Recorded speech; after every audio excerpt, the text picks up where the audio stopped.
ರಾಮ ಮಂದಿರದ ದೇಣಿಗೆಯ ಕಳ್ಳತನದ ವಿಷಯಕ್ಕೆ ಸಂಬಂಧಪಟ್ಟ ಹಾಗೆ ಟ್ರಸ್ಟ್ನ ಪ್ರಧಾನ ಕಾರ್ಯದರ್ಶಿ ಆಗಿದ್ದಂತಹ ಚಂಪತ್ರಾಯ್ ಅವರು ಕೊನೆಗೂ ತಮ್ಮ ಮೌನವನ್ನು ಮುರಿದಿದ್ದಾರೆ.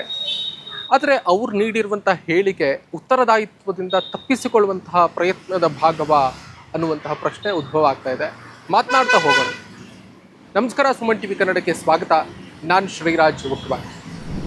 ರಾಮ ಮಂದಿರದ ಕಳ್ಳತನದ ವಿಷಯಕ್ಕೆ ಸಂಬಂಧಪಟ್ಟ ಹಾಗೆ ಚಂಪತ್ರಾಯ್ ಅವರು ಕೊಟ್ಟಿರುವಂತಹ ಹೇಳಿಕೆ ಇದೆಯಲ್ಲ, ಅದರ ಬಗ್ಗೆ ಒಂದಿಷ್ಟು ಅನುಮಾನಗಳು ಹುಟ್ಟಿಕೊಳ್ತಾ ಇದೆ.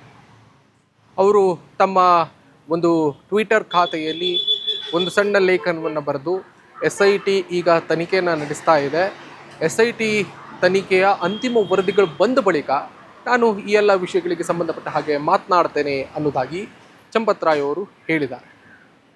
ಆದರೆ ಅವರು ನೀಡಿರುವಂತಹ ಹೇಳಿಕೆಯ ಹಿಂದೆ ಇನ್ನೇನಾದರೂ ಒಂದು ಉದ್ದೇಶ ಇದೆಯಾ ಅನ್ನುವಂತಹ ಪ್ರಶ್ನೆ ಈಗ ಮೂಡಿಬರ್ತಾ ಇದೆ. ಸಾಮಾನ್ಯವಾಗಿ ಏನಾಗುತ್ತೆ ಕೇಳಿದ್ರೆ, ಇಂತಹ ಅಕ್ರಮಗಳು, ಇಂತಹ ದೊಡ್ಡ ಭ್ರಷ್ಟಾಚಾರಗಳು, ಕಳ್ಳತನಗಳು, ಈ ಥರದೆಲ್ಲ ಪ್ರಕರಣಗಳು ಬೆಳಕಿಗೆ ಬಂದ ಹೊತ್ತಿಗೆ ಆರೋಪ ಯಾರ ಮೇಲಿರುತ್ತೆ ಅವರೆಲ್ಲರೂ ಕೂಡ ಒಂದು ಕಾಲಹರಣದ ತಂತ್ರಗಾರಿಕೆಯನ್ನು ಬಳಸ್ತಾರೆ ಸಹಜವಾಗಿ. ಅಂತಹದ್ದೊಂದು ಬೆಳವಣಿಗೆಗಳನ್ನು ಈ ದೇಶದಲ್ಲಿ ಅನೇಕ ಪ್ರಕರಣಗಳಲ್ಲಿ ನಾವು ಕಂಡಿದ್ದೇವೆ. ಆ ಸಾಲಿಗೆ ಈಗ ರಾಮ ಮಂದಿರದ ದೇಣಿಗೆ ಕಳ್ಳತನದ ವಿಷಯಕ್ಕೆ ಸಂಬಂಧಪಟ್ಟ ಹಾಗಿನ ಪ್ರಕರಣವೂ ಕೂಡ ಸೇರ್ಪಡೆಗೊಂಡಿದೆ ಮತ್ತು ಚಂಪತ್ರಾಯ್ ಅವರ ಈ ಹೇಳಿಕೆ ಸೇರ್ಪಡೆಗೊಂಡಿದೆ ಅಂತ ನಮ್ಗೆ ಮುಖ್ಯವಾಗಿ ಕಾಣಿಸ್ತಾ ಹೋಗುತ್ತೆ. ನೋಡಿ, ಇಡೀ ದೇಶದಾದ್ಯಂತ ಕೋಟ್ಯಾಂತರ ರಾಮ ಭಕ್ತರು ರಾಮ ಮಂದಿರಕ್ಕೆ ದೇಣಿಗೆಯನ್ನು ಅರ್ಪಿಸಿದ್ದಾರೆ. ಒಂದು ವೇಳೆ ಈ ಪ್ರಕರಣ ಸಾಬೀತಾದರೆ ಹಿಂದುತ್ವ ರಾಜಕಾರಣದ ನೈತಿಕತೆಗೆ ಬೀಳುವಂತಹ ಬಹಳ ದೊಡ್ಡ ಪೆಟ್ಟು.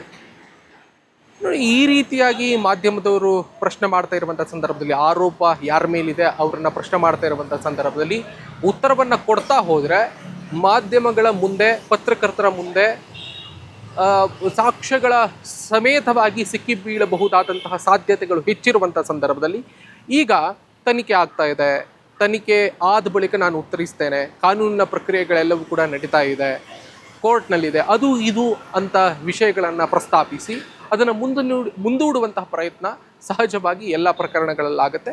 ಹಾಗೆಯೇ ರಾಮ ಮಂದಿರದ ಈ ಪ್ರಕರಣದಲ್ಲಿ ಕೂಡ ಆಗಿದೆ ಅನ್ನೋದು ಸ್ಪಷ್ಟವಾಗಿ ಗೋಚರ ಆಗ್ತಾ ಇದೆ. ನನಗನ್ನಿಸುವ ಮಟ್ಟಿಗೆ ಚಂಪತ್ರಾಯ್ ಅವರಿಗೆ ಬಹಳ ದೊಡ್ಡ ಒಂದು ಏನು ಬಯಕೆ, ಸತ್ಯ ಹೊರಗೆ ಬರಲಿ ಅನ್ನುವಂತಹ ದೃಷ್ಟಿಯಲ್ಲಿ ಇಲ್ಲ ಅಂತ ಕಾಣಿಸುತ್ತೆ.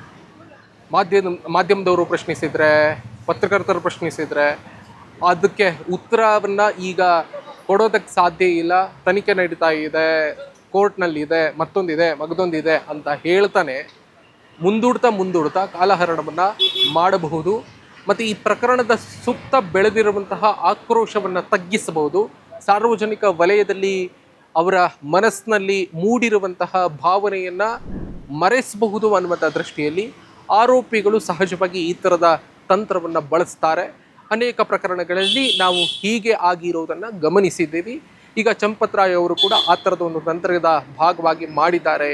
ಮತ್ತು ಆ ಟ್ರಸ್ಟ್ನ ಎಲ್ಲ ಸದಸ್ಯರು ಸೇರಿಕೊಂಡು ಮತ್ತು ಆ ಟ್ರಸ್ಟನ್ನು ರಚನೆ ಮಾಡುವಲ್ಲಿ ಯಾರೆಲ್ಲ ಕೆಲಸ ಮಾಡಿದ್ದಾರೆ ಮತ್ತು ಯಾವೆಲ್ಲ ಸಂಘಟನೆಗಳು ಕೆಲಸ ಮಾಡಿವೆ ಅವೆಲ್ಲವೂ ಕೂಡ ಒಂದು ಸಾಂಘಿಕವಾಗಿ ಈ ಥರದ ಒಂದು ಪ್ರಯತ್ನದ ಭಾಗವಾಗಿ ಮಾಡ್ತಾ ಇದ್ದಾರೆ ಅನ್ನೋದು ಗೊತ್ತಾಗ್ತಾ ಇದೆ. ಕಣ್ಣೊರೆಸುವ ತಂತ್ರದ ಭಾಗವಾ ಇದು ಅನ್ನುವಂಥ ಪ್ರಶ್ನೆ ಉದ್ಭವ ಆಗುತ್ತೆ. ಯಾಕೋ ಗೊತ್ತಾ, ಈಗ SIT ರಚನೆ ಮಾಡಿರೋದು ರಾಜ್ಯ ಸರ್ಕಾರ. ಉತ್ತರ ಪ್ರದೇಶದಲ್ಲಿ ಈಗ ಯೋಗಿ ಆದಿತ್ಯನಾಥ್ ಅವರ ಸರ್ಕಾರ ಇದೆ. ಅವರ ಹಿತಾಸಕ್ತಿಗೆ ತಕ್ಕ ಹಾಗೆ SIT ಕೆಲಸ ಮಾಡಬಹುದು ಅನ್ನುವ ವಿಷಯಗಳನ್ನು, ಆರೋಪಗಳನ್ನು, ಟೀಕೆಗಳನ್ನು ಅಥವಾ ಒಂದಿಷ್ಟು ಮಾತುಗಳನ್ನು ಅಲ್ಲಗಳೆಯುವುದಕ್ಕೆ ಸಾಧ್ಯ ಇಲ್ಲ. ಸಾಮಾನ್ಯವಾಗಿ SIT ಆ ರಾಜ್ಯ ಸರ್ಕಾರ ಮತ್ತು ರಾಜ್ಯದ ಗೃಹ ಇಲಾಖೆ ಅಂಡರಲ್ಲಿ ಕೆಲಸ ಮಾಡುತ್ತೆ. ಆ ಸಂದರ್ಭದಲ್ಲಿ ಆ ರಾಜ್ಯದ ಮುಖ್ಯಸ್ಥರು ಅಥವಾ ಮುಖ್ಯಮಂತ್ರಿಗಳು, ಸರ್ಕಾರ ಅಥವಾ ಗೃಹ ಇಲಾಖೆ ಸಂಪೂರ್ಣವಾಗಿ ಪ್ರಭಾವಿಸಬಹುದು ತನಿಖಾ ತಂಡದ ಮೇಲೆ ಅನ್ನುವಂತಹ ವಿಷಯ ಏನಿದೆಯಲ್ಲ, ಅದನ್ನು ತೀರಾ ಸಾಮಾನ್ಯವಾಗಿ ತಳ್ಳಿ ಹಾಕುವ ಹಾಗಿಲ್ಲ ಅನ್ನೋದನ್ನು ನಾವಿಲ್ಲಿ ಗಮನಿಸಬೇಕಾಗುತ್ತೆ. ಹಾಗಾಗಿ ಈ ಒಂದು ಚಂಪತ್ರಾಯ್ ಅವರ ಹೇಳಿಕೆ ಏನಿದೆಯಲ್ಲ, ಅದು ಸತ್ಯವನ್ನು ಸ್ವಲ್ಪ ತಣ್ಣಗಾಗಿಸುವಂತಹ ಒಂದು ನಿಜ ಅಂಶ ಏನಿದೆ ಅದು ಹೊರಗೆ ಬರುವುದನ್ನು ತಡೆಗಟ್ಟುವಂತಹ ಒಂದು ಪ್ರಾಥಮಿಕ ತಂತ್ರದ ಭಾಗವಾಗಿ ಕಾಣಿಸ್ತಾ ಇದೆ. ಈ ಒಂದು ಪ್ರಕರಣಕ್ಕೆ ಸಂಬಂಧಪಟ್ಟ ಹಾಗೆ ಏನು ತನಿಖೆ ನಡೀತಾ ಇದೆಯಲ್ಲ, ಅದು ಕೇವಲ ಕಣ್ಣೊರೆಸುವ ತಂತ್ರ ಮಾತ್ರ ಆಗಿ ಉಳಿಯದೆ ನಿಜಾಂಶ ಹೊರಗೆ ಬಂದು ತಪ್ಪಿತಸ್ಥರಿಗೆ ಕಠಿಣ ಕಾನೂನಿನ ಕ್ರಮ ಆಗಬೇಕನ್ನುವುದೇ ಸುಮನ್ ಟಿವಿ ಕನ್ನಡ ಮತ್ತು ಇಡೀ ದೇಶದಾದ್ಯಂತ ಇರುವಂತಹ ರಾಮಭಕ್ತರ ಬಯಕೆ ಮತ್ತು ಆಗ್ರಹ, ಒತ್ತಾಯ ಕೂಡ ಹೌದು.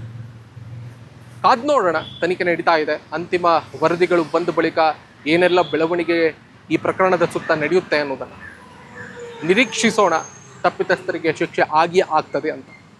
ಥ್ಯಾಂಕ್ ಯು ಸೋ ಮಚ್ ಇಲ್ಲಿಯವರೆಗೆ ಈ ಒಂದು ಸ್ಪೆಷಲ್ ಎಕ್ಸ್ಪ್ಲೈನರನ್ನು ನೋಡಿರೋದಕ್ಕೆ ಮತ್ತು ಕೇಳಿರೋದಕ್ಕೆ. ನಾನು ನಿಮ್ಮಲ್ಲಿ ಒಂದು ರಿಕ್ವೆಸ್ಟ್ ಮಾಡ್ಕೊಳ್ತೀನಿ, ನೀವಿನ್ನೂ ಕೂಡ ಸುಮನ್ ಟಿವಿ ಕನ್ನಡದ ಸಬ್ಸ್ಕ್ರೈಬರ್ ಅಲ್ಲದೇ ಇದ್ದರೆ ಈ ಕೂಡಲೇ ಸಬ್ಸ್ಕ್ರೈಬ್ ಮಾಡ್ಕೊಳ್ಳಿ.